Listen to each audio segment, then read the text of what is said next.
Cool. I'm recording. Are you recording? I am recording, yeah. Yay, we are recording. God, it's been so long. It has been. It's been a while. Yeah. We can't do the we're back thing anymore. No, we're not. We're just here. Yeah, we can't. We're just here. Apologies to everyone, but it has been a while. But this is a new episode. Enjoy it. Yeah, yeah, you better. When will the next one be out? Who knows? God knows. The thing is, with this, we love doing them. We do love doing them, but at the same time, they do take time because it's kind of like it's like an hour or so, a little bit of prep before, a little bit after, and you usually do the edit side of things. But I think it's usually just finding that slot. Because otherwise your day is like continuous and you just evolve with it. But you have to like cement this in to go, right, we're going to sit down for an hour and chat. That's why we usually do it sort of like early on in the day. Because then it's not like, if this was like the middle of the day, all I would do is spend all morning going, I've got to do that in a bit. Yeah. Right. Whereas if we do it in the morning, it's done and out of the way. And then at some point I can sit and edit. Yeah. This is right. I know we don't know how to start a podcast, but this is definitely not how you start a podcast. Welcome, ladies and gentlemen, to Wargamers Anonymous episode. God knows number. I am Josh. No, you're not Josh. I am Josh from the Pickle Jar, and with me, as always, is Elston from Elstonation. Good morning, Elston. Hello, darling. How are you? I'm all right, mate. I'm all right. It's been a while. Yeah, it has. And again, we have to apologize again.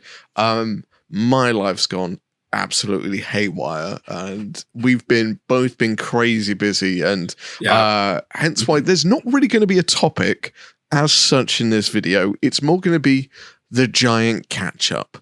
But there's catch-up. Going to be loads of stuff we're going to talk about, loads of things that we've been doing, that we want to do. All kinds of and a lot has happened. Like a lot has happened in a time frame. There's been loads of stuff going on. So we figured we do like to try and keep these regularish, these podcasts, and that was always our intention. But life gets in the way sometimes. Sometimes we're just busy with other stuff. The same reason why I've not live streamed as much recently, because I've been busy. It's 10th edition, Leviathan box. There's been like mega Star Wars Shatterpoint before that was mega. I feel like there was something else before that I was on with. And I seem to have had a very busy few months in terms of like content and stuff, as well as like I started my new job at the beginning of this year. Yeah. And that's sort of taken up a lot of time. I mean, I'm absolutely loving it, but I'm doing more and more sort of bits and pieces outside of work for work. Yeah, which we'll talk about in a bit.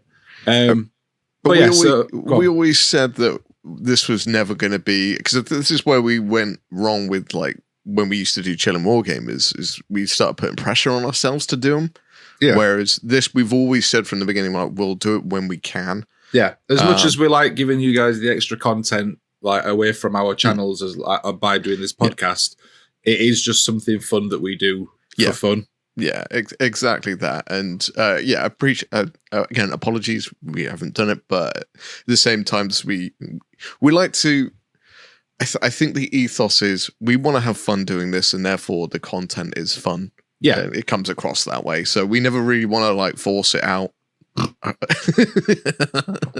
Brilliant. That's one for the Elston counter. I'm just getting started. Normally, this is where I'd be like, so Elston, what have you been up to? But because it's been so long, the entire podcast is pretty much going to be a bit of a catch-up, what we've been working on, new projects that we've got planned out, new things that we're excited about that have been announced, like since the last one, because there's been loads announced since it's been a while. Yeah. And it's basically, just going to be a big old catch-up. So we'll sort of take it in turns, go back and forth, and it's just going to be like however long an episode it is of banter and mates catching up. So if that's what you're into, you're in the right place. And if it's not, then tough luck. We've locked the doors. So you're here now. Wonderful. So do you want to kick us off, Elston? Yeah. Okay. So let's have a think of. I'm trying to maybe go in chronological order, but it's a bit hazy because it's been a couple of months at least. I think at least. Yeah. So there's a lot has happened. So what have I been doing? I got my converting Tyranids into Xenomorphs video on the preparation of said 10th edition Warhammer coming out. Had 10th edition been announced by the last time we did a video? Not officially. Right. The last time I've just checked. The last time we did a podcast was in March. Oh, it was like 3 months ago. Oh dear.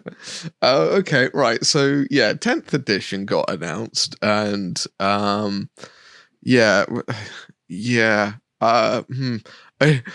getting jaded messages in my brain for like, there were some cool things. Then there was Warhammer Fest, which is, you and me have polar opposite opinions on Warhammer Fest. I think, and I think we both have polar opposite opinions on it, but they're both equally valid because we both went to it with like for very different reasons and under different circumstances. Yes, correct.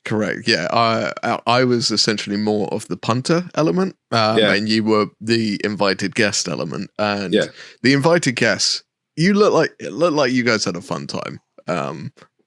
We did. I mean, especially considering like I didn't do the whole proper thing of like staying over in a hotel or anything and doing the after, like hanging out with people afterwards.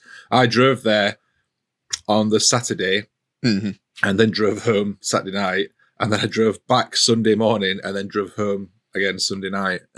Which it's like an hour ish, like an hour and a bit. From where I live to Manchester. So it's not too bad. Which is why I figured, like, for how much it's going to cost me extra in petrol to do those extra 2 trips, it's cheaper than a hotel. Yeah. And as a Yorkshireman, there's nothing I love better than saving money. So yeah, well, I'll tell you what. Let's start off with Warhammer Fest in an element. I'm gonna try and be critically honest, but also there's been enough videos about all the shit that went on there. So let's get this out of the way first then. So the things that were wrong with Warhammer Fest. Too many queues. Yeah. Now I have a theory about what was wrong with Warhammer Fest as a whole, which I've not seen anyone really comment on or figure out yet, which is where I think it goes wrong. Because mainly Warhammer Fest, as much as it's its own thing, it's still comparing to Memories of Games Day. Yeah. So anyone that remembers, Games Workshop used to put on an event called Games Day, which was the precursor to Warhammer Fest. Basically, well, to be fair, Warhammer Fest is just the new Games Day. It's just that it's now branded properly. Yeah. Because Games Day could refer to anything if you didn't know. Yeah, exactly. It was when Warhammer wasn't the brand, it was Games Workshop was the brand and Warhammer was the game. Anyway, so Games Day used to be held at the NEC, in my eyes, a much larger venue than where it was this time. Because I think it's the multiple halls. I might be wrong on that because memory and old man brain. I don't know. How many halls did they used to have for Games Day? Was it just the one? No, I think at the NEC there was at least 2 halls. Oh, it's like the same as Expo then. Yeah. I think it was at least 2 halls, and they used to have like seating around. So it used to be like the arena kind of style seating, one of them, so you could go up and sit in the rafters and look down on everything. Anyway. That's one thing. So I personally think Games Day was a bit larger. But here's an element which no one's really thought of. Warhammer Fest, it had problems with queues, everything waiting, not that much to do, various other things, blah, blah, blah, blah, blah. But one thing which I think has been overlooked is Games Workshop have significantly downsized their amount of people working in their shops now. And that used to be a big thing about Games Day, like a really big thing. The community was, and the stores were all part of Games Day. Yeah, because you used to put like a coach on, and they'd go as a group, wouldn't they? Exactly, and all the stalls would bring their own tables, and they'd be working on it for months. And like some stalls would go real hell for leather into like a giant diorama. Some would go more for the game aspects. There would be giant apocalypse games, and you hear the washouts and stuff like that. And that is an element which I think is no longer possible because of like the one-man store kind of element. Yeah. They just don't have the resources anymore to pull off just mesmerizing displays and all of these participation things to keep everyone entertained. I think it's more a age of the social media where it's supposed to be online. Everything is community-driven online. So a lot more camera crews, a lot more techs doing stuff like that rather than staff members encouraging people to playing games. I think my it's kind of similar point to yours is like the comparing it to the old Games Day thing and not having it as its own thing. But I said there were so many things that they could have done that wouldn't have taken up many more staff on the day. Yeah. And also, I think a lot of it just wasn't advertised very well. Like, I found out after the fact that there were like apparently painting lessons and stuff that people were doing. Yeah, I did. And things like that. And I had no idea they were happening on the day. But having people like Black Library authors, but like law people, doing like presentations or things like that, all that sort of stuff could have been done. That wouldn't have. Yeah, I think they were in that weird moment where their presenters have gone like rogue. Is to shout out rogue hobbies. Nice choice of words there. Yeah, and they're being cautious again, which is a little bit of a sad thing because it's a bit of a shame because when they start going cautious, they start like tightening up. And, I find that a little bit sad that that's happening. Because I think that's the reason why the authors and the designers and the sculptors weren't there. They were like told. Oh, I know it. I know it's not because they didn't want to be there. Yeah. Which is a shame. Yeah. Anyway, that's the negative side of Warhammer Fest. There was a lot of queues, and realistically, if you weren't there to join in with one of the tournaments, there wasn't really much there to do beyond one day's worth of stuff, and even that's kind of pushing it a little bit. Like I was there for 2 days, and I was fine because I spent a lot of my time walking around and talking to people and being stopped and do you know what I mean? Like, and doing all that sort of stuff. So I enjoyed myself quite a lot. I managed to get into 2 of the announcements. I got into the Age of Sigmar one, and I got into the Heresy and Old World one. Cool. Which was cool. That was really fun to be in there and just like see everyone cheering and like hearing people's like reactions when stuff got showed off and stuff. That were really cool. Yeah. Because I've never been in that sort of situation before. I've never been at the live announcement for anything. Okay. So that was quite fun. Yeah, it's a new thing for you. Well, I've done it before, but yeah, it's kind of cool when you get to be involved in that. So that were cool. And like I said, I ended up having a good time. Again, I was invited down. So I, didn't have to pay for a ticket because Games Workshop sort of invited me in. And I was kept busy all day by just stuff. This is going to sound really like arrogant, but I was kept busy by being me. Yeah. Because I am the way I am. No, just because it's... you thought it was bad at Games Expo last year. I got stopped so many times at Warhammer Fest, which I guess makes sense because it is more focused on, obviously, it's Warhammer, it's miniatures. But I loved it. It was really cool to meet a load of people, to speak to people, to ask them what they're working on and stuff. And it was just really, really nice. Really good, like sort of engagement with people that watch my content, and that was kind of cool and very humbling. Yeah, that's.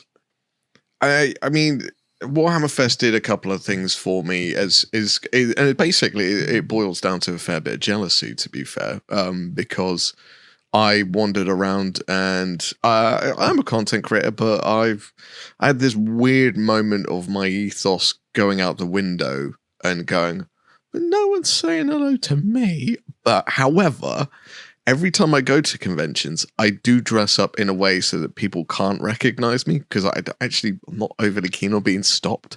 I kind of get a mission on and I want to go. So like put a hat on, like a hoodie on and stuff like that. So I look relatively generic, if not a little bit shifty. So, yeah, but yeah, I had a weird moment where, it was just a bit like, all these content creators, like people love them, and I'm just, yeah. But again, that goes contradictory to my ethos and the way I run my channel as well. So I had to kind of correct myself after that of like, stop being weird. This is not what you do. Plus, we've proven that people do love you because of that Tyranid video that's had how many more views? Yeah, what did you do?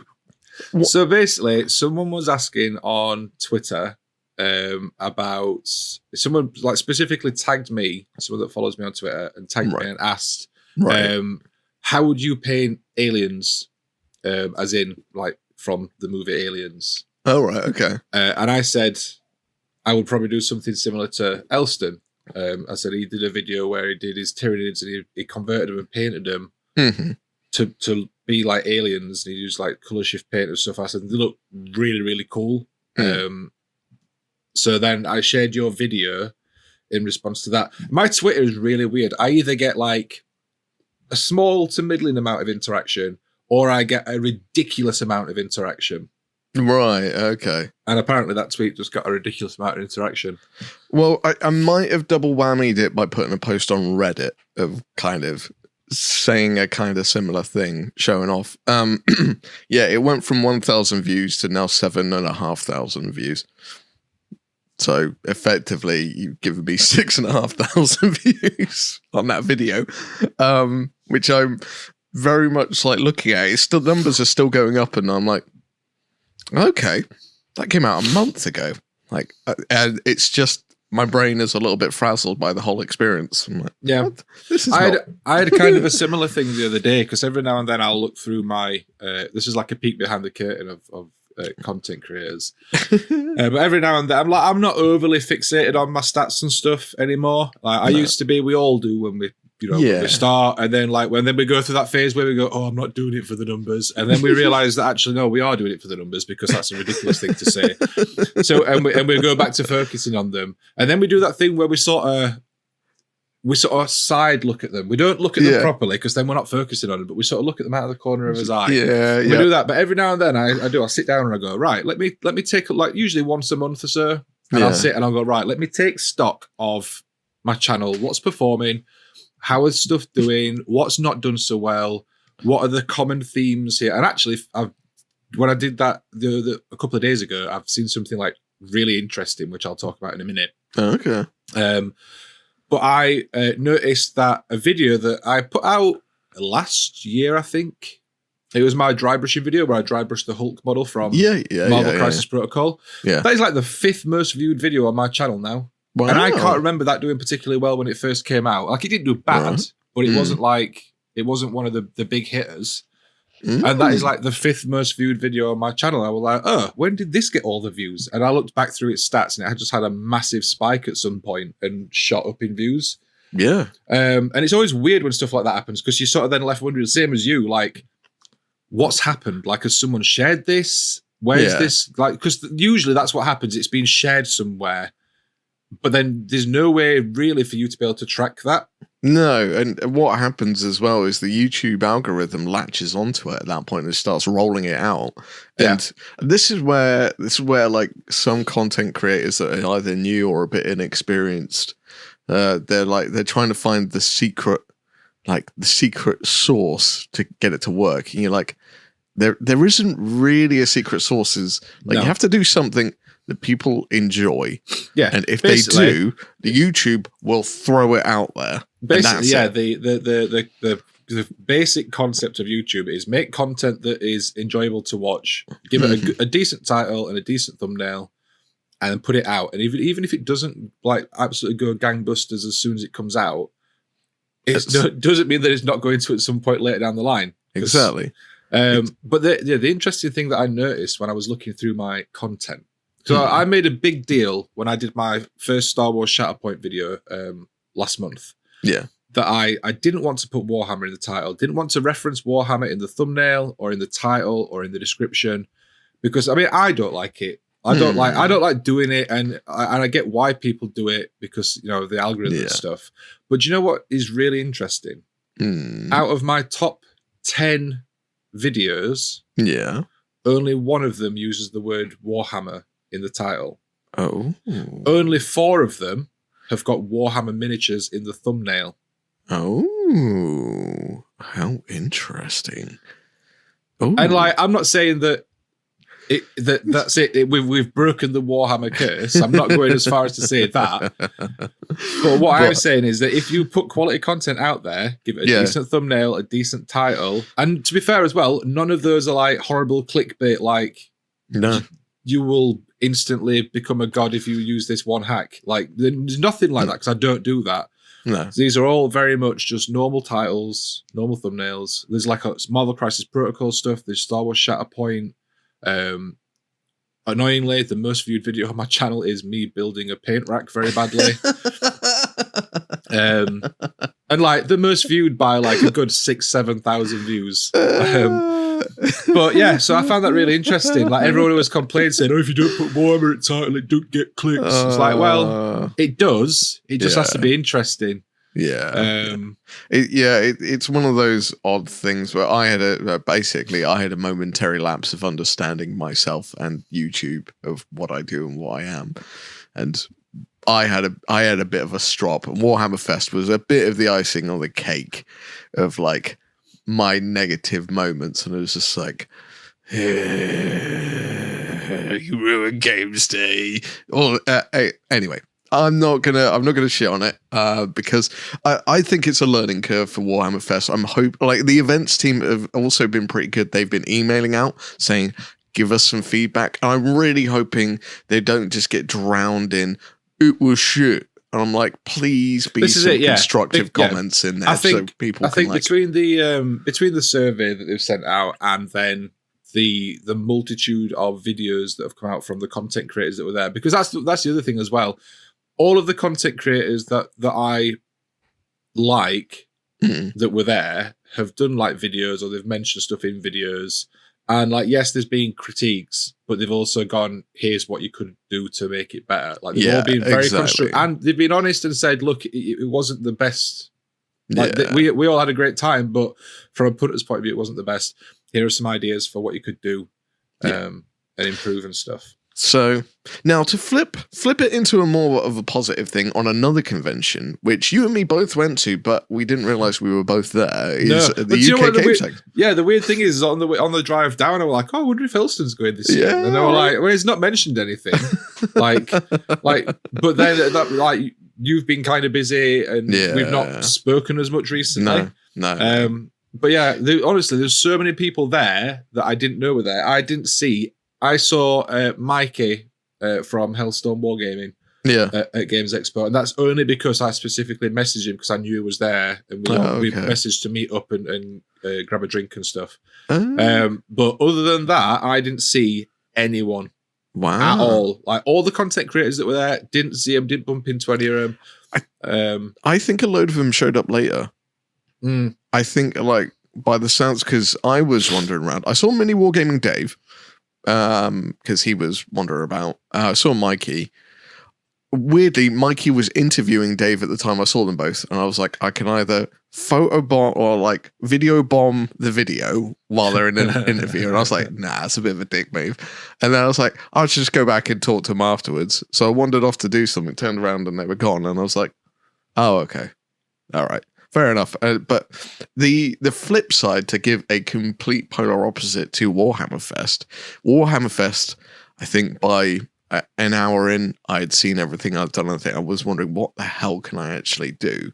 UK Games Expo was just so much to do, that I had so much to see that I generally, I was just wandering around going, yeah, okay, well, yeah. So here's the thing for me. Like last year, I really enjoyed Games Expo because I was with you, I was with Wendy. I really, really enjoyed it. This year, I wasn't super fussed, if I'm honest. Oh, okay. I found that I think especially after Warhammer Fest, where yes, there was a lot of queues, but there was also a lot of space. Yeah. And like Games Expo this year, especially when I was there, it was like it was just wall to wall people. There was just people everywhere, and it like everything. Like I went this year with I said I'm not filming anything. I'm not taking camera. I might take a few selfies for Instagram and stuff, but that's about it. I'm not doing any content stuff. I'm just going because I want to go and look at cool stuff and speak to people about the cool stuff that they make. Yeah, everything that I wanted to look at. Like I was planning on getting involved in like demo games and looking at like just walking around looking at everything. Yeah. And I didn't really get to look at anything because every stall had got at least 2 rows of people lined up in front of it that I was having to peer over their shoulders. Oh wow. So it's like there were loads of like card games and board games and stuff that were like, oh, that looks kind of cool. I want to see more about that and see how it plays and stuff. And I just couldn't get anywhere near. That's a very, very different experience to what I had, but interesting that we're having polar opposites on that expo. You're small though; you can like sneak between people's legs and stuff. That is true. I'm like, it's pretty odd as well. I've got I basically went with a friend who'd never been before, and I realized he's possibly more of a methodical machine than I am. So we basically said we're going to have a look at everything first and then maybe decide. So we were just like bang, bang, bang, bang, up and down the aisles to try and like look at stuff. Yeah. And he was moving faster than I am. And I was just like, Jesus, okay, right, fair enough. But yeah, in a crowd, I can lose myself pretty quickly. Yeah, if I don't want to, if I want to go, I can go. It's not that I didn't enjoy Games Expo because I did get to look at some cool stuff and I got to catch up with people. Like I said, I got to see Mikey, that I've not seen for a few weeks. I got to catch up with the Shatterpoint guys from Asmodee, meet them like in person because we've just communicated via email up until this point. I got to catch up with a couple of the GW staff that were on their stall. Who else? I got to speak with a lot of the companies that I've sort of spoken to before, like Mantic and Gale Force 9. Cool. And Modifius. Yeah. Speaking to all of these companies and stuff about plans for the future. So that was kind of cool, like a bit of networking and stuff. But then like I went this year with the intention of I'm not like I'll go and see like the miniature stuff and I'll see people and stuff, but I wanted to look at like board games and card games, which is what it's more designed for. Yeah. Because I wanted to pick up something cool that me and Wendy could play because we like playing card games and board games and stuff together. Yeah. And like I said, I couldn't get close to anything. To be fair, yeah, all the board game shops were like I think it's like thing of all the miniatures, the big miniature stuff had big stands and stalls where they'd got a big space so people could get in and look at stuff. Whereas all the board game stuff, because a lot of them are only small like companies or small like independent people, their stall was literally at a table. So then it gets crowded really easily. So I did something different this year, which I've never done at the UK Games Expo, but my friend is big into board games. He's less miniatures, he's more board games. And he's like, I really want to go to the Bring and Buy. And I was like, all right, well, I'll come with you. We'll see what it's about and everything like that. Have you ever been in the Bring and Buy section? No. Next time we should go in there because oh dear Lord, we had to queue up a little bit.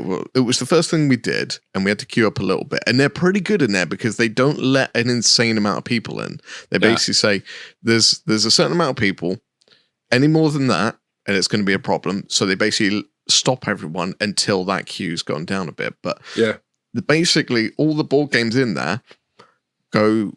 It can vary in prices because it depends on the seller. They basically, you bring the board game and you put what price you want to sell it for at the end of the day. But some in there were like... so it's not like a car boot where you man your own stall. You take it in, you drop it off with the price that you want, and then you go and then come back later and see if it's sold. Yeah, and if you do... So it's kind of like real life eBay. Yeah. And if it hasn't sold, you can go, all right, I'll put the price down a bit and stuff like that. But some of them, like board games, were going like 70% off and stuff. Wow. Like, yeah, it's like some were like not so great. Some were, but for example, is it Horizon Zero Dawn? Is that computer game? Yeah. Someone had got the Kickstarter bundle from Steamforge. With all of the pledges and modules and everything, and wrapped up in one big bundle, and that was for sale. And I was just like, oh. But the thing is, as well, it's cash only, so you've got to bring a fair chunk of change with you as well if you're going to do it. But that's really nice. If you're looking for board games, that's pretty cool. So I'll definitely have a look at that next year then. Yeah. Next year, me and my friends are planning on going down. We're actually going to make it a 2-day event. So we're going to go down we're going to go down on a Friday. Have a look around the stalls, probably play some games. And then in the evening, did you know they do shows? No. So they do like shows, and it'll be like a D&D comedy show, right? or something like that, or like music acts and stuff like that. And there's a fair few that I think are in that hotel area. So we're gonna go down, get tickets for these shows and stuff like that. There's all kinds of like fun stuff going on. So that's what we're gonna make it a bit of a 2-day thing, because I don't know if obviously you didn't get around to see everything, and I think we want to take our time a bit with it. Yeah. Again. So Friday's a little bit less busy. So we're going to go on Friday, scope things out, maybe get some bits, play some games, and just slow the pace down a little bit. It might be an idea, especially because I think it did fall. Because my friend who runs our local GW was going on the Friday and asked if I wanted to go with him. And I was like, well, I can't. It's Friday. I'll be at work. And then realised, like, the week of Games Expo, it's half term. I could have gone because I'm not at work. That sounds like a good idea, doing it over a couple of days, so you don't have to rush around and stress quite as much. Yeah, that's kind of the idea. But we'll see how that pans out for next year. So, that's there were some gaming events, expos, and conventions that we've been to. What have you been working on painting wise then? Like, I know that there's going to be like 80 armies or something ridiculous.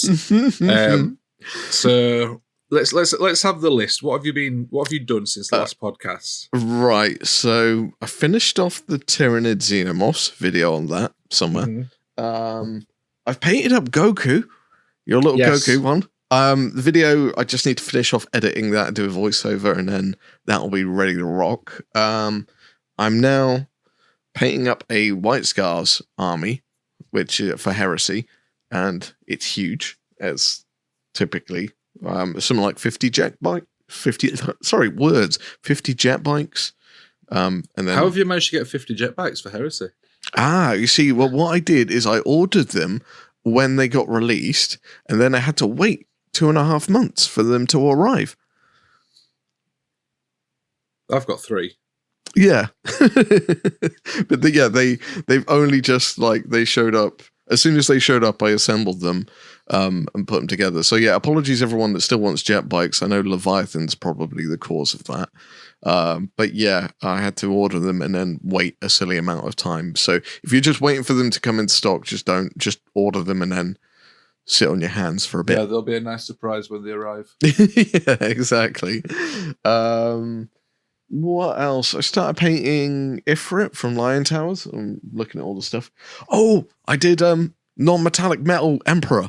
Oh yeah, I've seen the pictures for that. Yeah, do you know what? I need to get the Ifrit printed. I keep saying it every time I see someone else working on it. I'm like, oh, I really want to. And I saw Dan's at Chillcom. Yeah, and I'm like, I really want to paint that. Like, it's such a cool model. Well. Ifrit's going to go in a video. Cool.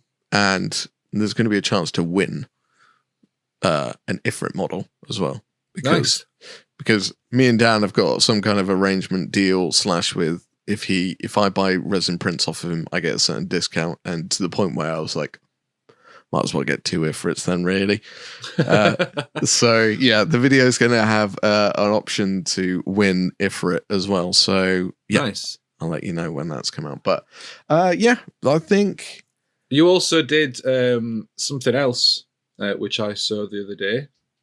And sat and watched whilst I was editing. You did a battle report. Oh yeah, shit, I forgot about that. It was the best battle report ever because it has no ending. Right, it's just like, oh, it's a real shame because like the like after talk of it was quite entertaining because we were talking about like what you did. Like I basically lost by a little bit just for points wise and stuff, but I was like, oh yeah, me falling back was probably the smartest thing I've done in about 2 years.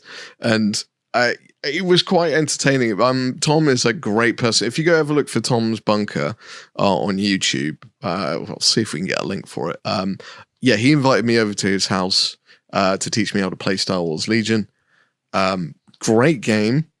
Definitely going to be playing more of that. Tom lives in my local area as well, so hopefully he's going to be coming over here. Going to play in some more games. Tom is coming to Pickle Fest, which is a thing we'll have to talk about very shortly. But yeah, I was on a battle report. Hopefully, probably more in the future to come. It's going to be fun. Yeah, Star Wars Legion, also amazing game. All kinds I've still of not played. Have you not played at all? No, I've never played Star Wars. I've watched battle reports. Like I watched a load that Lockie did on his channel a while back. Yeah, he did some themed ones. Yeah. And then I've just watched the one that Tom and you did. I've watched a couple of others as well, so I've got a vague idea of how the game plays. Yeah. But so like when I go into it, I'll not be fresh. But it's my thing of I will only play with fully painted things. Well, Tom. He was talking to me afterwards, and we were talking about Pickle Fest as well, because Tom's coming up to Pickle Fest to do demo games. He is. He's doing a themed scenario for us. Yes. Now, he was also discussing, me and him were discussing as well, is like, what about if YouTubers went against each other? And I was like, yeah, you can do it. You're just kind of like trying to wrangle cats, but if you can get them in the same location and commit to an hour's worth of time playing against each other, like that's definitely a possibility.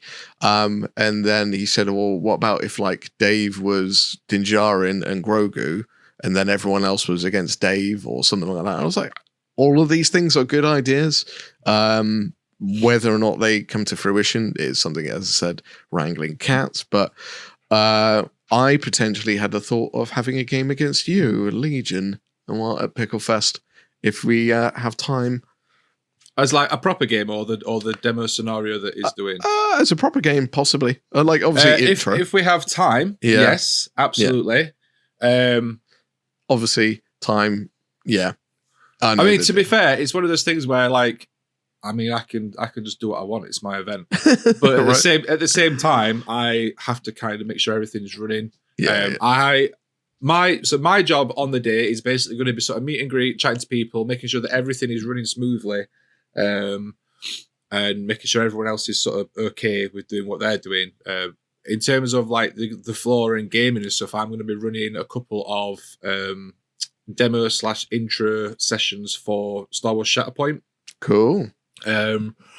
So that is going to be my plan. I think I'm going to do them at sort of set times, and it's going to be like.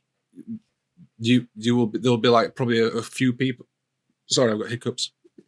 A few people can come and they can like learn how to play together. Yeah. I will control one team, or I will sort of referee one. Like some people can control one team, some people can control another, and I will sort of sit and go, right, now you need to do this, now you do that. Yeah. So that's going to be what I'm doing. Just because I've got the set and it's all. I say it's all painted. All the terrain's painted, and 6 of the models are painted. Nice. So I just need to finish the last lot of models and then get everything varnished so that it can be touched. Touchy. But yeah, so that's going to be my sort of plan. Cool. So Pickle Fest is a small community event that I am running at the end of July. It's not a convention. There are no stalls, although there might be some paint to buy. I've in talks with Peter at Two Thin Coats. Okay. Because he's coming over, so I've said if he wants to supply paint for the hobby area for people, then I'm okay with him bringing some stock for him to potentially then sell if people off the back of it if people like it. Yeah. So yeah, it's a small community event. There's going to be space for hobbying. We've got the hobby hero people, so Elston and Judge Gudge and Moggy coming. Yeah. They are going to be on hand to ask if you've got any questions or feedback that you need, or just to hang out and paint with. Yeah. We've got spaces for gaming if you want to bring your own stuff to game, like 40k, Kill Team, Warcry, like whatever you want to play. We'll have some terrain and stuff, but if it's anything specific, then you'll have to bring that yourself. We will also have some sort of demo table set up. As I said, we've got Star Wars Legion that Tom's Tabletop Bunker is doing. Is it Tom's Tabletop Bunker, or is it just Tom's Bunker now? I think it might just be Tom's Bunker now. All right, it used to be Tom's Tabletop Bunker. Yeah, I don't know. Anyway, either one of his name is running a Star Wars Legion scenario. It will help you learn how to play Star Wars Legion. I'm running Star Wars Shatterpoint. We've got a bunch of content creators that are going to come down, and we are going to do a talk show panel, which is going to be quite fun. So I'll be presenting that. Like I'll be being Graham Norton. Okay.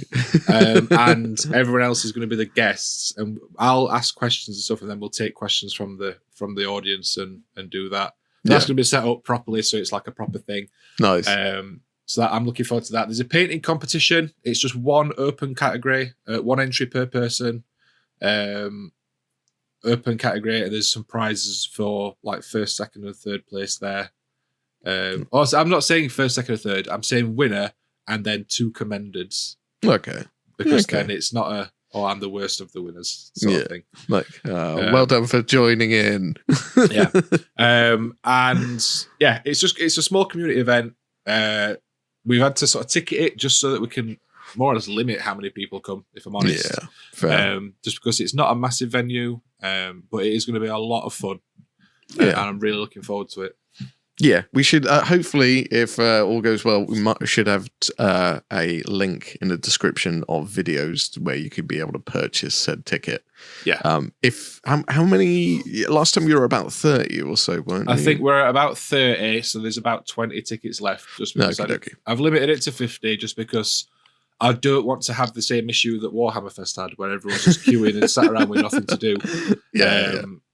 So it should be good. Like I said, don't come expecting like the best convention in the world. It is a small community event where you can hang out and paint with other people and do that social side of things. You can game with people. You can try new games. There's going to be board games and card games there as well if you want to try those. It's going to be fun. It's going to be a nice day. I'm really looking forward to it, and hopefully it does well enough and people like it. I'll get feedback afterwards, and then it's something that I can look at building on for the future, and maybe making it bigger, maybe turning it into a proper convention. But I want to make sure the community part of it is sort of down first. Yeah, it's I know Moggy and Judge are like they're up for it as well, and obviously. It's one of these things I'm trying to get more excited about and put more effort into just attending these sorts of things, because it just breaks the monotony of solitude. Yes, essentially. That's kind of the reason for it. Is like the hobby that we do. Like if you game a lot, then you do a social thing. But if as someone that mostly paints and doesn't get to game very often, it is a very solo hobby. And introducing that, we've all got like Discords that we're on, or Facebook groups that we're on, or we've got group chats with his friends and stuff, and it's just doing that but in real life is basically what we're doing. So it should be fun. I think it's going to be a good day. Hopefully. Looking forward to it. It'd be rubbish if it weren't. I just out of curiosity, and this is a little bit peek behind the curtain, have you got access to it on a Friday, or were you setting up first thing Saturday? I need to go down and check with the venue, because they're usually fine with me setting stuff up on the Friday. Okay. As long as they've not got anything booked in. Sure. So I need to check and see if they have got anything booked in. If they haven't, then I can't see it being an issue. Cool. No, because it just means that it's less stuff to rush around doing on the Saturday morning. Then, yeah, well, because Tom, being in my area, we're talking about possibly coming up in convoy, so we'll see though. Yeah, it should be good. Should be good. So, how about yourself, hobby wise? What you been up to? Quite a lot recently since the last podcast. I've done quite a fair bit of stuff. Obviously, Leviathan. Mm-hmm. Most recently is what I've sort of been. Well, it's not most recently. I've actually been working on some Spider-Mans from Marvel United. Cool. Which I picked up at Chillcom. Yay! I've been looking at Marvel United for a while. I really like the sort of chibi style superhero miniatures. And I've been looking at it for a while and keep meaning to pick it up and just haven't done. And then I picked it up at Chillcom. I got the Spider-Man box. I got the Deadpool box. And the idea was it's a fun painting project. There's only a few models, and then it'll be a fun game that I can play with Alfie. Yeah. So I got home, got all excited, opened everything up, then realised that I needed the core box to play the game. Yeah, probably. Yeah, because they're both expansions. So right. I've not played the game. Apparently it's really good, but I've not played it. But most recently, I went to watch the new Spider-Man Into the Spider-Verse movie. Yeah. How is that? Or is it a good film? I loved it. Okay. Absolutely. I love the first one because it is just like... So here's the thing. The live-action Spider-Man films, I like them. Spider-Man is my favourite Marvel character. He's my favourite comic book character. Sure. Yeah. So I like all the live-action ones, but they are limited by being live-action. Yeah. The animated one, like the one that they did last year or the year before. Yeah. And then this most recent one.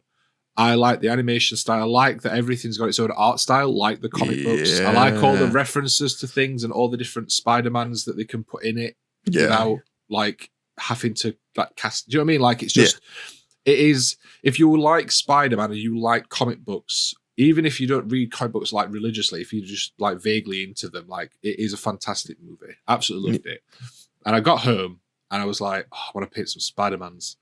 So I opened up my copy of Marvel United Spider-Man 1 and I've painted Spider-Man. Cool. And I've painted Miles Morales. Nice. And then I've not posted this on Twitter and Instagram yet, but I've painted Spider-Gwen. Oh, cool. And I started working on Green Goblin last night, but it was too hot, so I stopped. Yeah. It's a bit cooler today, isn't it? It is a bit cooler today. I've still got the fan on, but it's overcast outside. It's lovely. Yeah, it's typical brick grey weather. We love it. So that's what I've worked on most recently is those three models. Nice. Just as a little bit of a side project, I wanted to start working on my next video, but because it's been so warm this week, I've been like, I can barely focus on painting, let alone filming and painting. Yeah. It's the reason why I've not finished editing I've got 2 videos filmed, mostly edited, but I need to record a talking head, but I've just been sweating every night. So I'm like, I don't want to talk to camera while I'm looking like this. Yeah, it's kind of that almost unbearable, like I just need to find a way to like not do anything and survive until, because like in the evenings as well at nighttime it's still really warm. So here's the thing: is our house is terrible because of the way that it faces. So this side of the house, the front of the house, gets the sun all morning because the sun rises like directly in that direction. Right. So we get the sun all morning on that side of the house, and then we get the sun all evening and afternoon on this side of the house.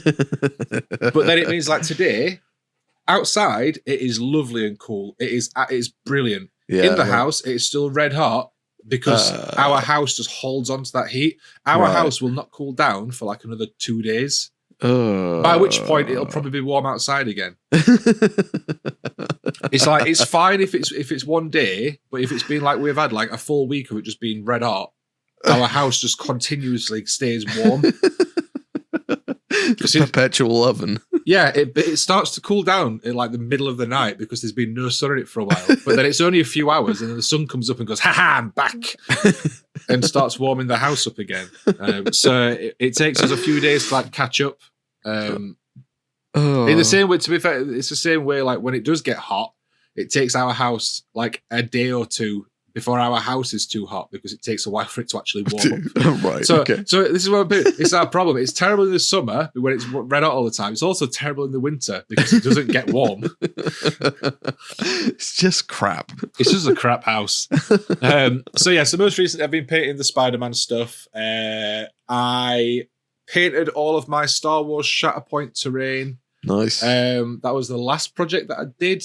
I've got a video. Like I said, it's like 80% done. I need to record a talking head for the beginning and then just put some music and voiceover on it, and that's it. Nice. I've got my Tyranid basing video that is also recorded because I did that at the same time as I painted my Tyranids from Leviathan. Mm-hmm. Again, just need to finish editing that. My Tyranids, they were the last massive project that I worked on. They were a hell of a lot of fun. They are looking very nice indeed as well. Thanks, man. Yeah. I've surprisingly, like, I've only had one negative comment about them being bright. And I was sort of like, do you know what? I know that color scheme's not for everyone. Not everyone likes that sort of thing, but I like it. Yeah, I mean, I got a similar kind of thing with my Xenomorph video. I got one guy go, "This video is completely irresponsible." I was like, "Oh, okay, irresponsible." Yeah, I know. I was like, "Oh, I've triggered someone. This must be a good video." So yeah, I did the nids. Before that, I was working on Shatterpoint. I was painting some of the miniatures. Like I said, there's miniatures in that. But have you painted any of yours yet? I've not assembled any of it yet. The White Scars came out, and it has been my sole focus for 2 weeks now. But that's next on the hit list. Yeah, you need to get them at least built so that we can play a game at Picklefest. Oh yeah. I'll do that. I'm already kind of eyeing up the expansions. I'm like, Mace Windu, that would be fun. Honestly, I don't think I've seen a single expansion set that I don't want to get. The only downside, and like, if anyone ever bitches about Games Workshop and their prices, take a look at Star Wars Shatterpoint and the models you get for the price it is, and you're like, okay, yeah, because it's like 40 quid an expansion, and you get 4 models. Yeah, I think it might be even 50 quid. So you're looking at the wrong place. yeah. If you're going direct, it's like 50. But anyway, it's still like you're getting 4 models, so it's at least a tenner a model, at least. Well, the thing is, though, is I look at it as, it's hard because I look at it as how much does a character cost from Games Workshop? Is it hard, or are you done? So I look at it as how a character from Games Workshop would cost sort of 25 quid-ish, 20 to 25 quid-ish. If it's hard. Yeah. And that's essentially what you're getting. You're getting 4 characters. Because, well, generally, you're getting 2 characters, and then you're getting 2 unique sculpts of, like, supporting units. So for all intents and purposes, you're getting 4 characters. Now, the issue comes is that you have to buy all 4 of those together. Yeah, true. If it was just, right, here, every miniature for Star Wars Shatterpoint is sold individually, they're all a tenner. It would not be an issue. Like, no one would complain about that, I don't think. Yeah. Because you could just tailor it and go, right, well, I know I want him, and I know I want that model. You would just buy this. Whereas some of the stuff you might go, well, I want that character, and I maybe want that supporting unit, but I'm not bothered about the operative or whatever. I guess, and the problem with that is each one would need its own individual packaging at that point. And I'm guessing these squads essentially are all on one sprue.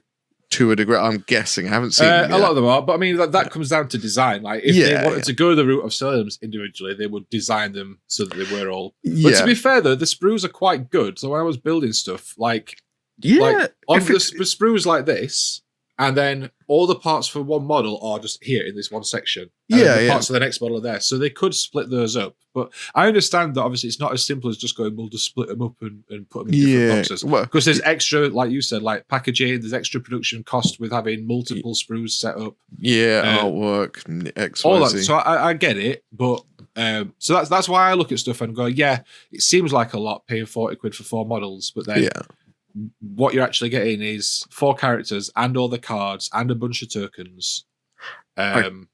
I think as well, and this is kind of an outside of the box thinking, is that combined with Leviathan have both happened in very quick succession of each other. Yeah. Like Shatterpoint came out 2 weeks before the pre-order. Shatterpoint, because you got yours. No, Shatterpoint launched, as in you could buy it on the same day that the pre-order went up for Leviathan. Yeah. Oh no, the week before. It'd be like a week. How long has it been since Games Expo? Has it been 2 weeks? I think 2 weeks. Yeah, right. Yeah. So pre-orders went up last weekend, didn't they? So it's been like a week. Yeah. Before.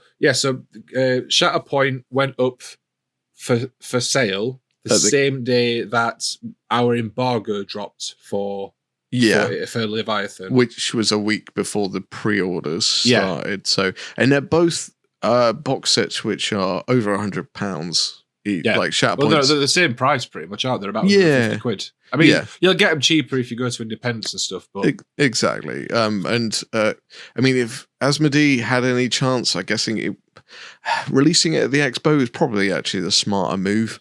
But I mean, to be honest, they seem to have done all right from it because, like my Star Wars Shatterpoint video, I know it came out before my Leviathan one, but so far it's outperformed my Leviathan one. And I've seen a lot of other content creators that have done Star Wars Shatterpoint content that has done really well. They seem to have sold decently. Yeah, well, I mean, here's the odd thing about the Leviathan thing. This isn't anything to do with Shatterpoint. It's more to do with Leviathan. Is even people that are not content creators that are affiliated with Games Workshop, so don't have an NDA or anything like that, have Leviathan. And obviously, I'm assuming they're getting it off a shop or something like that. That's getting early access. I've seen a few people like that. It was the same with Shatterpoint. Like we got sent Shatterpoint early to do stuff, and then I saw people that were like, "Oh, my local store's got their demo copy and they're letting me paint it." And do you know what I mean? It's stuff like that, and I imagine it's the same with Leviathan. They will have the store copy. Or or they're just mates and they're just going on, just here you go. Don't tell anyone where you got it. Yeah. But the only downside with that is the fact that my feed has just been full of Leviathan stuff. And I just don't know. I'm just like, okay, you've painted a Terminator. It's kind of why I'm not in a rush to do anything. I'm going to do some stuff with the Space Marine half. But my plan for the Space Marine half is very much I will paint each model individually. Mm-hmm. Essentially as a character, even like models from 5-man squads or whatever, I will paint them all individually, and I want to do a really nice display style army for my salamanders now that I'm starting them up again. Cool. Whereas my Tyranids, I wanted to get them all done. I don't like, especially and again, peek behind the curtain, how early on we had Leviathan. Mm-hmm. I had it about a month before I was allowed to post anything about it. Right. So you can get stuff done in a month. So you can get stuff done. So all these people that post stuff, and I know everyone's schedule is different, and the amount of stuff going on, personal lives and stuff. I know some of them had they were doing stuff, so they couldn't do things. But the people that it comes to content, you're allowed to post content, and then their content is just a picture of them holding a sealed box, going, "I got sent this." Fantastic. What have you done with it though?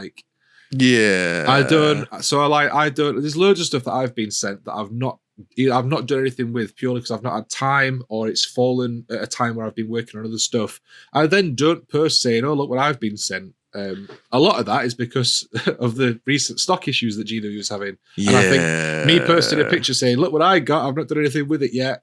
You can't get it." Lol.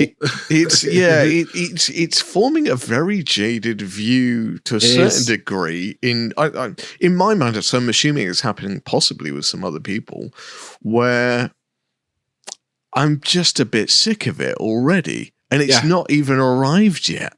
Which I'm a bit like. This is the thing. It's I look at it as I don't mind seeing stuff, but then again, I get that stuff sent. I am in that area. Club. Yeah. But even I sort of look at stuff and I've gone I stuff like that. I tend to post an army up. I did that. I've done my Tyranids. I posted all the photos up on the day. That's it, done. I've just got that sort of approach to how I do my content on things. I don't like Instagram and Twitter and stuff. So I don't always post like every day like you're supposed to keep stuff going. I'll post when I've got stuff ready. Yeah. Now, whether that's the smart thing to do or not, I don't know. Like what a lot of the other people seem to do is they'll post a picture of one of the things they've painted up. And then like the next day they'll post a picture of one of the other things. And it's from the same army, it's the same colour scheme, but it's just a different model and they'll drag it out a lot more. Whereas I tend to just go, here's like 9 photos of all the models. Bang, shotgun approach. Yeah. And maybe I should do that. Maybe I should sort of drip feed it a bit more and post individual models. But then when I look at it, I'm like, I've not painted that army as individual models. I've painted that army as an army. Yeah. It's like that army especially is definitely a batch painted army. Yeah, but at the same time, like, I give kudos for people that do that because they're like, okay, well, that's your project. That's cool. That project is done. It's out of the way. And I think more with probably a marketing essence, and people in the comments, please let us know on this, see if you feel the same. But like, with everything that's been happening with Games Workshop and everything that's been going on, I don't know if I'm getting like old man syndrome, or it's properly like you guys are really starting to annoy me now with all of this. As I said, it's just getting video after video on Leviathan, and I'm like, where's the good content? Like, I mean, whoa. Wait, yeah, I watched yours. That's fine, but I'm not overly fussed. I'm just not overly fussed on someone talking about Leviathan again. And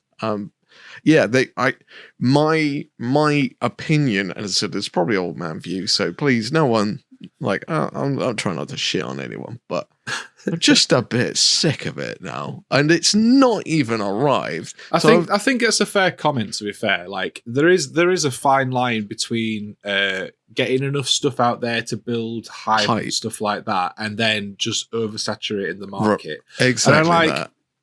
You know, it's a fine line to do, and I think part of that is, I think part of it, to be fair, is not even. I say it's not on Games Workshop because they send stuff out knowing that people are going to do stuff with it. Sure, exactly. But then it's like I said, there's a difference between me, and I'm not saying that I'm in the right here. I'm just comparing different approaches. I have done one post on Instagram about Leviathan, and it was me going, "Here's my Leviathan Tyranids painted." Yeah. If I'd done anything with the Marines, like I said, because I'm planning on painting them one at a time, if I'd done anything with them yet, it would likely be a picture of a Marine, and I'd have gone, and here's what I'm doing with my Marines. Yeah. So that would have been 2 posts. Whereas a lot of obviously other content creators are taking advantage of the fact that it is the new shiny box, it's a new edition, it is getting a lot of hype. So they're taking advantage of that by spreading it out. They've got multiple posts that are getting loads of interaction. But then what that's doing is having the other effect that you're describing, where all you're seeing is Leviathan stuff. Whereas if everyone had just posted everything on that first day we were allowed to, it would have just been a hell of a lot on that first day, and then it'd have been gone by now. Yeah, which is not what they want as people trying to spread their brand and stuff. It's not what Games Workshop wants as a company that sends stuff out and wants people to build hype. But then what you get is everyone sort of drip feeding everything. If it was all different content, it wouldn't be an issue. Exactly. But when again, I'm not saying that anyone is in the wrong or that I particularly don't like it, but I can understand why people would get fed up of, oh, it's so and so again with another one of the Tyranids that's painted the same as the other Tyranids I've seen all week. It's just another one of them. So one video out of it which did stand out was some Maverick paints. He went to a converter guy who was big converting into Tyranids and said, here's the new Screamer Killer, change it. And much probably like Pete the Wargamer does, where they've taken something and they put a whole unique spin on it. And that's kind of like where I'm like, okay, cool, that's different. It's going to be unique. It's going to be an interesting kind of watch. I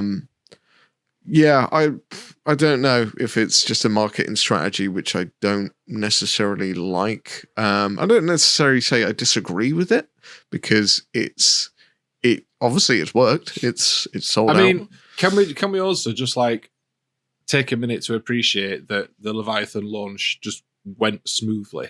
Yeah. Which I don't do negative Games Workshop stuff. I don't hate on them, but even I've been sort of going, what are you doing? Like with all the releases recently, that have basically sold out before 10 o'clock. Yeah, like I've been into my store and they've gone, yeah, we were sat ready to start putting orders through at 10 o'clock, and it sold out at 3 minutes to 10. because of how like the website works. I don't know. Scalpers, basically, like all the like kill team boxes and stuff like that people have just been really angry about not being able to get. And like there's been quite a lot recently where they've just had issues, and that's one of the reasons why I've been sent a lot of the stuff, and one of the reasons why I've not used it, because I don't want to spend my time spending 2 weeks filming, editing a video to show something off that people can't buy. Yeah, it's kind of, it rubs your nose in it a bit. Whereas, it's I like what GW did. I spoke to someone and they were like, "Oh, it don't really." Someone was being negative about it, and I was like, this was it. Their argument was like, well, they stripped the third parties from like the amount of stuff they do. Now I've heard this go. I don't know how true it is or not, but obviously, if you're a certain size business, GW are going to allocate you a certain size amount of your order. Now, if you over purchase, then in GW, like, you're not a business that's big enough to sell that kind of stuff. You're going in for a cash grab, so we're going to limit you. Whereas somewhere like Element and Firestorm, where they have 2 or 3 physical shops, they're like, you guys are big enough, so therefore we'll allocate more. Anyway, the point is they were bitching that the third parties got theirs stripped down, their order amount. But so here's something that, all right, I've not spoke about this because I have to try and be diplomatic on like socials and stuff like this. But this is my podcast; I say whatever the hell I want. If you're an independent store and you try and cheat the system by letting people pre-order their pre-order, and then you then get told, well, you're not getting enough stock to cover all that, and that's then your fault, right? If you basically take all this expression of interest, which is essentially just saying, let us know if you're going to do a pre-order, and we will pre-order your pre-order for you.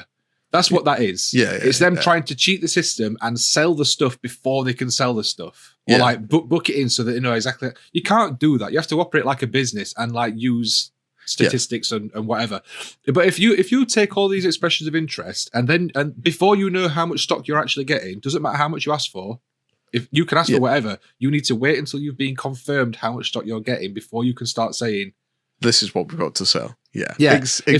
So if you start trying to sell your stock before you know how much you've got, and then you get told, well, this is how much stock you're getting, and it's not enough, that is not Games Workshop's fault. Exactly. That is your fault for over-promising to your customer base. If you then try and blame that on Games Workshop in a shitty Facebook post to get sympathy, because all that does then is especially because there's no numbers being used at this point. It's all percentages. It's always percentages. Yeah. We're only getting 33% of what we're only getting ordered. 33% of what we've ordered. Yeah, but 33% of 3 million is a million. That's a lot. And I'm not saying that's the number that they got. I know what the number was that they got. And there was some, I can't remember what company it was. There was a company that was complaining beforehand saying, oh, Games Workshop have done us dirty and we're only getting 33% of what we asked for.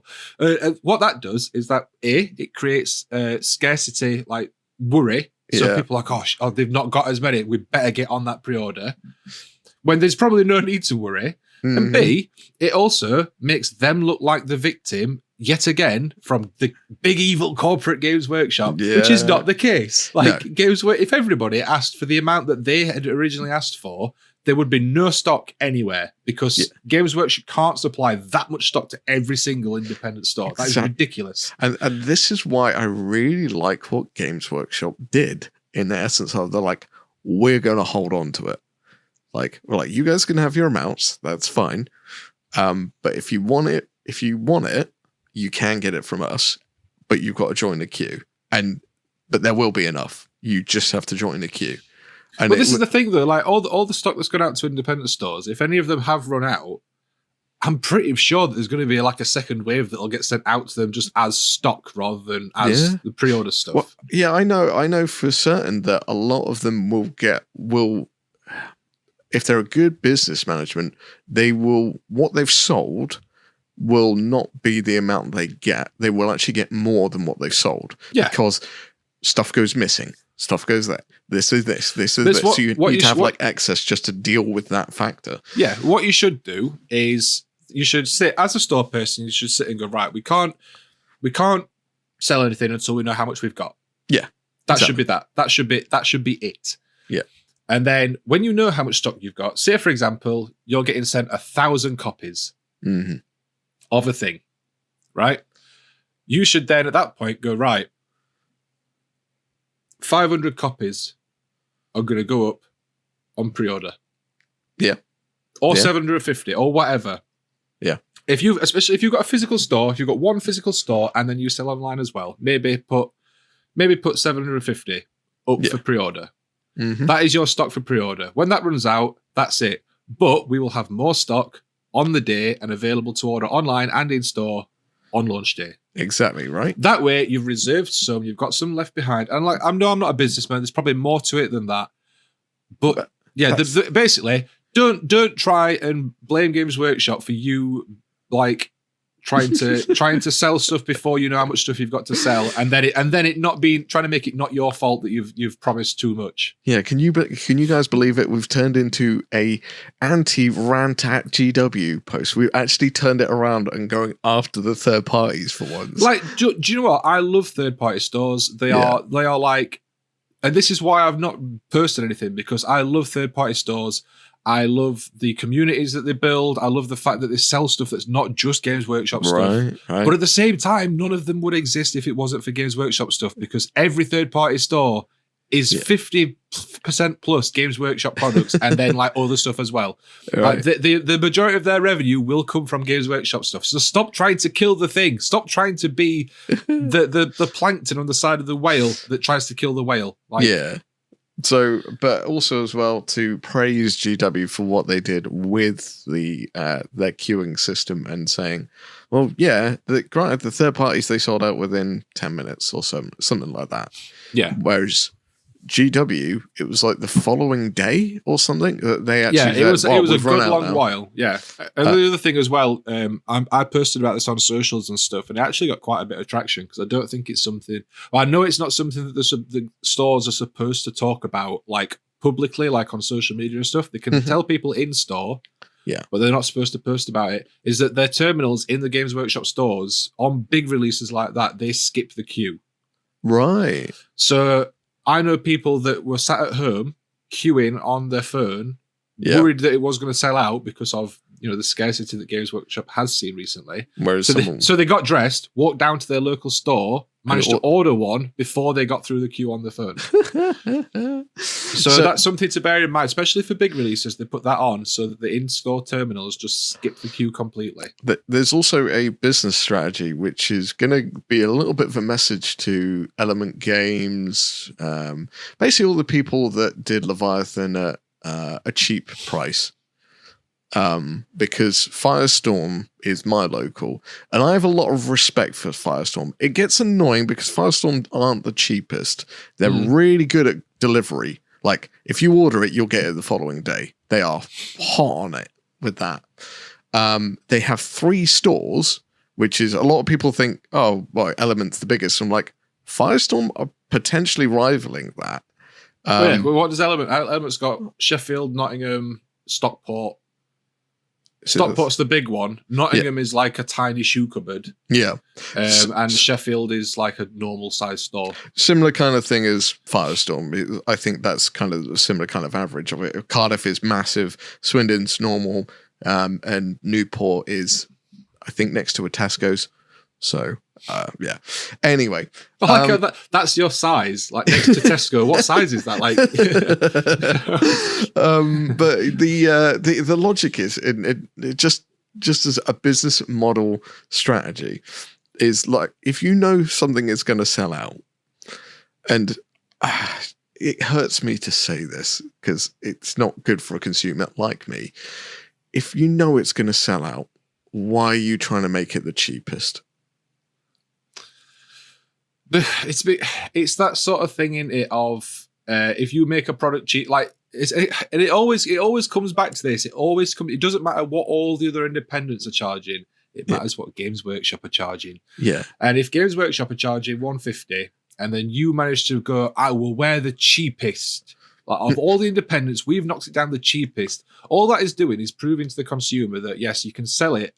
Like a third party can buy that product in, because it's not made by them, it's made by Games Workshop. So they can buy that product in and sell it at the cheapest price on the market and still make a profit. So then all that does in the consumer's head is go, Games Workshop are charging too much. Right. And that's all it does. It's not about competing with the other stores. It's about showing, look how much we can sell it for after having to buy it in and still make a profit. That's all that does. But the thing is, it's not a terribly great business strategy because you're making less money. But usually the people that can buy...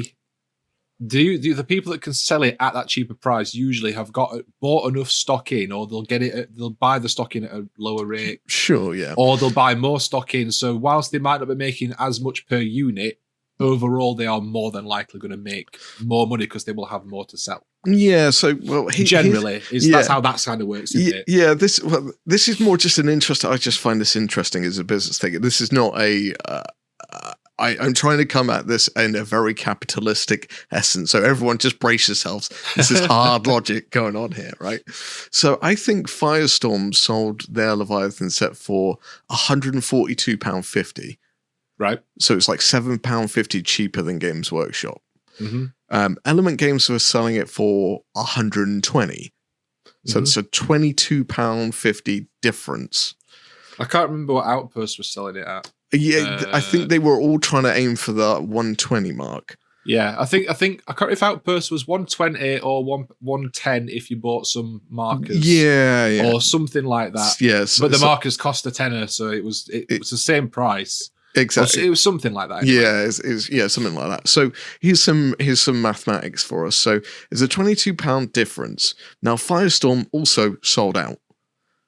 So that all of their stock was gone. Now, if we are making an assumption that Firestorm and Element are equal size, how much stock do we think Element got? Because Element's going to be one of the big hitters, right? I would imagine so. Based on, I know how much stock some of the smaller stores, like decent sized stores, but they are like they've got a single physical store and then an online presence, and I know how much stock they got.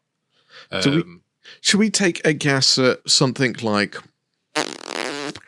900 to 1,000 boxes or something like that? Are we overshooting the mark, do we think? What, for Element? Yeah. I would say that Element definitely got more than 1,000 because that's how much this smaller store got. Okie dokie. So if we say, because 3 store, usually it's per physical store. Okay, for example, let's for pie in the sky figure 3,000, 1,000 per shop.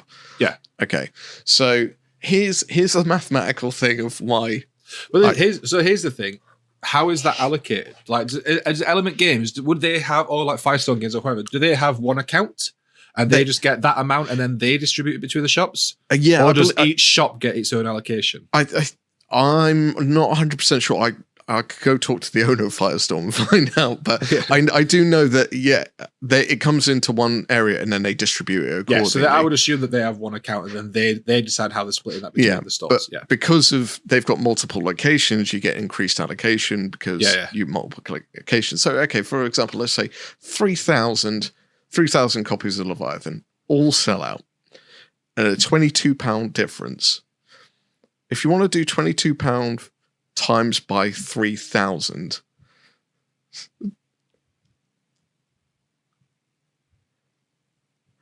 We're just doing some maths here, people. Just bear with us. £66,000. So Firestorm made a £66,000 profit over what Element Games did. Potentially. Yeah, we obviously this is all pie in the sky. We're guessing. Again, it depends because we don't know how much. I would assume that they would be similar prices that they're buying them in for. That's what I would have thought. So, but we without knowing the exact figures, we don't know. Either way, they've both made money. Yeah, that's true. And I'm not trying to. As I said, this is more an interesting. As I said, I'm not trying to be mean or like nasty. It's generally, it just fascinates me when you know something's going to sell out. I appreciate these people for dropping the prices. As a consumer, I love it. Thank you so much. But as a capitalist business person, it's like, Why? Why? Why? Why are you doing that? Like I said, without knowing all the information and stuff, it'd be hard to say really. But I would assume it must make sense somewhere. And like I said, the only way I can see it is that it's that sort of it's a win in the eyes of consumers because if they're getting it cheaper, and that it's also sort of again reaffirming the fact that they can manage to buy it in and sell it cheaper than Games Workshop and still make some profit, because they're not going to sell it for not making a profit, because that doesn't make sense. And it also does give brownie points towards the store as well. Exactly. So the consumer is more likely to return. So that's something that can't be understated. Like if they are consistently cheaper, people are just, and then even if like because what happens with stuff like that is someone will look at a big box like that and they'll go, it's way cheaper here. And then they might look at something else and go, oh, that's cheaper as well.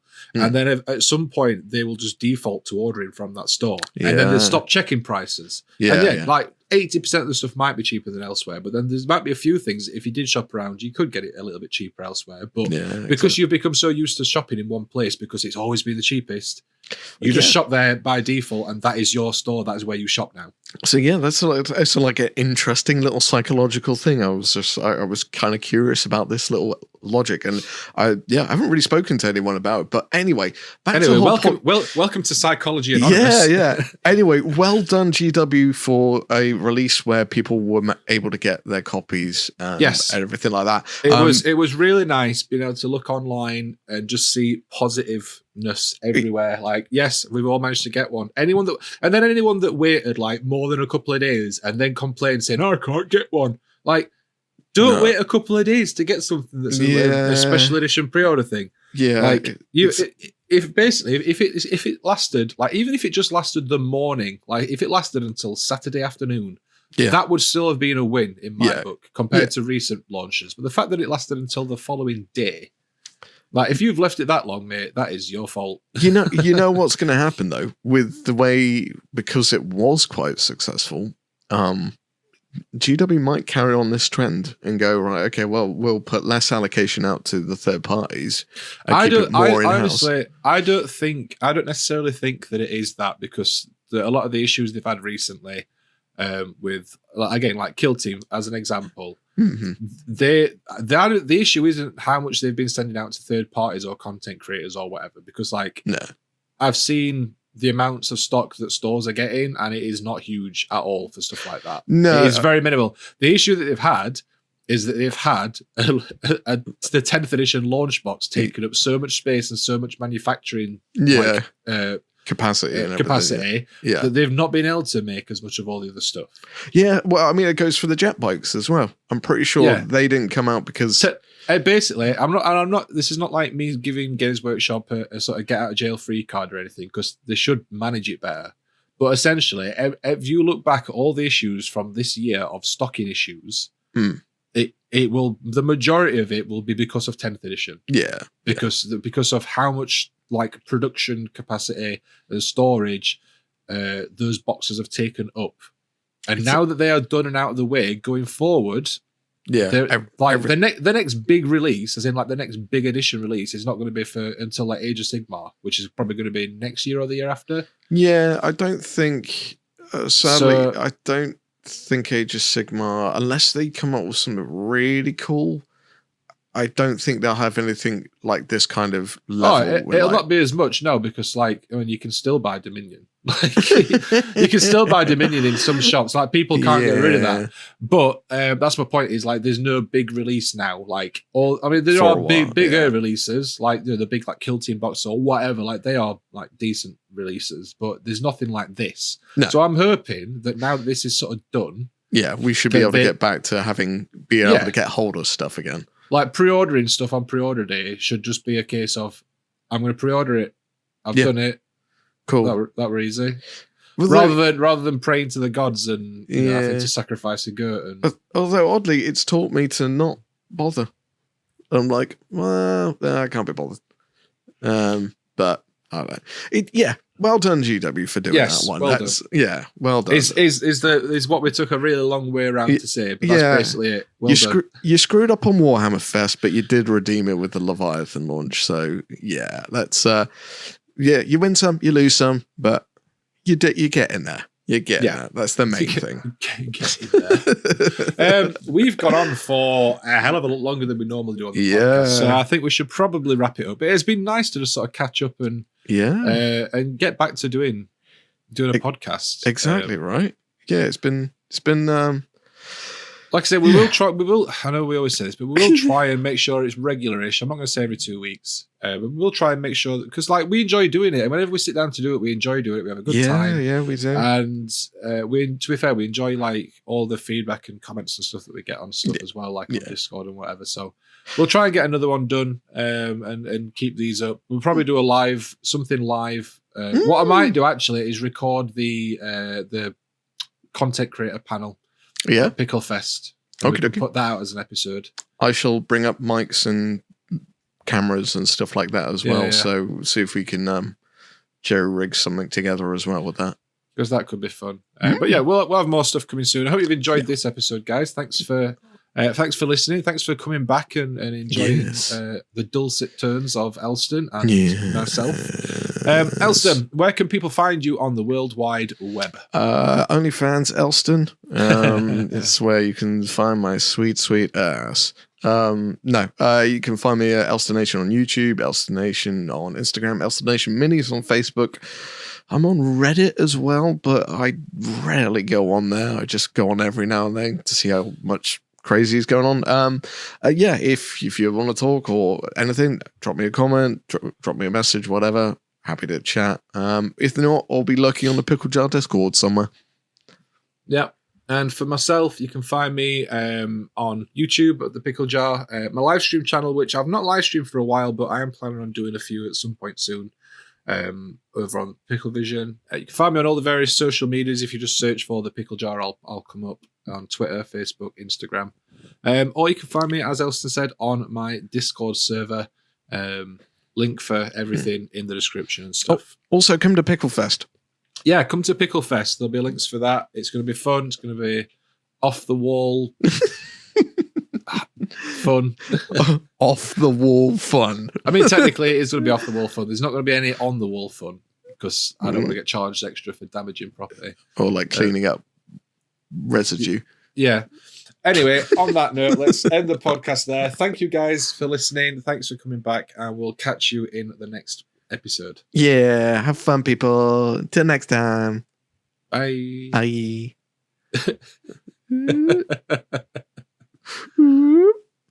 Are we actually stopping the thing? What? Are we stopping? Are we going? Are you still recording? Are you still recording? I am still recording. Are you still recording? I am, yeah. This is where we're supposed to end it. Well, can we like end it like synchronize? We can go like 3, 2, 1, and then both go end. We could do that. Let's do it. 3, 2, 1. 1. End. End. I didn't end it. Did you end it? No. So we've got to stop at some point. That's what she said.